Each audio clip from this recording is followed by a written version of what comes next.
ঢাকা থেকে নাসিমা আক্তার নামে এক বোন প্রশ্ন করেছেন, স্বামী মারা গেলে কি স্ত্রী কোনো গহনা বা রঙিন জামা কাপড় পরতে পারবে না?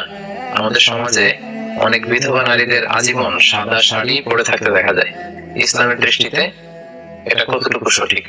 প্রিয় বোন নাসিমা, আপনার এই প্রশ্নের উত্তরে বলবো, কোনো ব্যক্তি যখন মারা যায় তখন তার নিকট আত্মীয়দের উপর শোক পালন করার বৈধতা ইসলাম দিয়েছে, এবং সেই শোক পালনের সময়সীমা হচ্ছে 3 দিন। 3 দিনের বেশি শোক পালন করা যাবে না।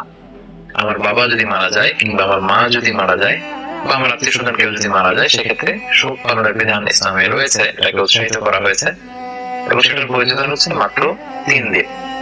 কিন্তু এক্ষেত্রে একমাত্র ব্যতিক্রম হচ্ছে যদি স্বামী মারা যায়, সেক্ষেত্রে স্ত্রী শুধু 3 দিন শোক পালন করবে না, স্ত্রীর জন্য শোক পালনের বিধানের সময়টা ইসলামী শরিয়া এটাকে অনেক লম্বা সময়, পিরিয়ড অফ টাইম হিসেবে নির্ধারিত করে